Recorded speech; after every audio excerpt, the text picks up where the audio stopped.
આજ આપણે મસ્ત ગાંઠિયાથી ભરેલા કારેલાનું શાક બનાવવાનું છે વો ભાઈ।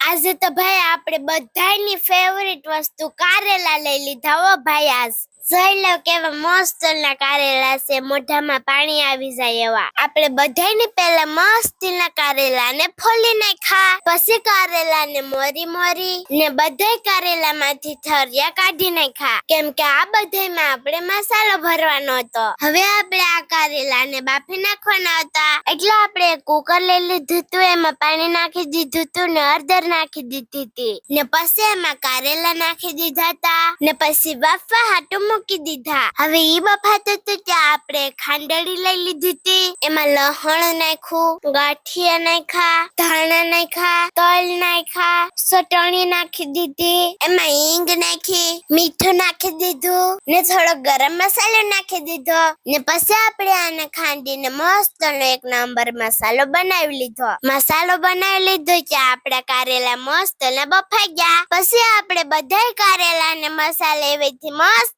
ને ભરી લીધા। હવે આપણે આને વઘારી નાખવાનો હતો, એટલે આપણે એક ટોપડીમાં લઈ લીધું તેલ। તેલ ગરમ થયું એટલે આપણે પહેલા રાઈ નાખી દીધી, રાઈ ફૂટી ગઈ પછી આખો મસાલો નાખી દીધો, પછી આપણે વધ્યો મસાલો પણ નાખી દીધો ને પછી આપણે ભરી ગયેલા કારેલા નાખી દીધા ને પછી એને મસ્તીને ફેરવી લીધા ને પછી આપણે એમાં ચટણી પણ નાખી દીધી ને પછી માથેથી થોડું કેટલું પાણી નાખ્યું ને પછી આપણે ઘડીક વાર આ શાકને પાકવા દીધું ને એટલી જ વારમાં આપણું ભરેલા કારેલાનું શાક બનીને તૈયાર થઈ ગયું। તમને ભાઈ આવું ભરેલા કારેલાનું શાક ભાવે કે નહીં જરાક કમેન્ટ કરીને કહેજો ને તમને અમારા વિડીયો ગમતા હોય ને તો જરાક ફોલો કરતા જઈજો ને વિડીયોને લાઈક કરીને 2-3 જણાને શેર કરતા જઈજો। આવજો, બાય બાય, ટેક ટેક।